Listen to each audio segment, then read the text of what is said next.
I'm going to perform for you a poem from an upcoming production of mine on transphobia and transliberation. The poem is directed at the British media, so if there are any journalists out there who aren't from Pink News, this one is directly for you. Just one more thing before I start. This piece usually has a sort of angry striptease to it. I'm not going to do that today because I might get arrested. But you can just imagine it. And it's called Transphobia, a Plea to the Media. I stand before you here today, smartly dressed in my suit and tie, to make a plea.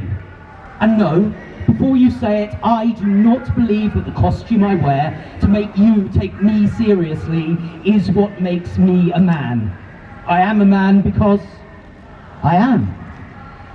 And I'm not interested in your endless debate about whether it's hateful to harbour concerns that you dress in respectable terms, but play upon our basest fears, or why I'm who I say I am, and what is it that makes a man. That's not the reason that I'm here.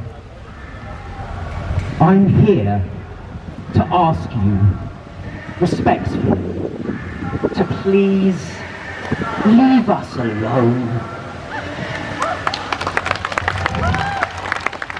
Let us live our truths as you live yours. Let us celebrate the beautiful diversities of our perfect, imperfect bodies in peace. Down your weapons of oppression and call a ceasefire. These dire obsessions feel relentless and have real consequences. For just as I watched Jerry Springer on my parents' TV, saw the freaks paraded and thought, is that me?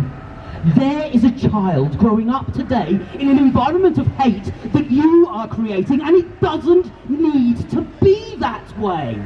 They could be greeted with solidarity, but they're treated to barbarity. And should they search for compassion, they'll instead find irrational headlines from The Guardian to the Sunday Times, all informing them that their lives are lies to be decried, their identity and bodily autonomy should be denied. And should they turn on their parents' TV, they'll see paraded on the BBC washed out blue-tick celebrities who question their humanity, who refer to them as Nazis, to be exact. And the fact that you like to say, well, actually there's kids today thinking, hey, this trans thing sounds sweet. I think I'll give that a try this week, would be laughable if it weren't so insidious. Would be comical if it weren't so dangerous. For there are those with hearts full of hate who beat us and rape us and torture us and set fire to us and dismember us and laugh at our pleas for mercy, and some of the responsibility lies with you for creating a society that teaches them that we are creatures less than human, that our bodies are monstrosities, they're toys to destroy as they please. You are giving them assistance, a mandate to hate us out of existence, and if you think that's unfair of me, why? Do tell, please. Exactly where do you believe that the line you sell leads? History will not look kindly on those who chose to propagate hate and frame it as a harmless debate.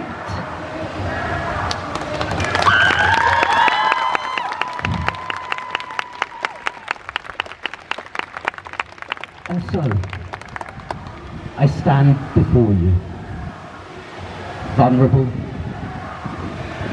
defenseless, imploring you to end this senseless, relentless war on us. We live in fear We are weary, we just want no more of this. I don't expect your respect. I don't need your sympathy. I'm simply requesting that you just let us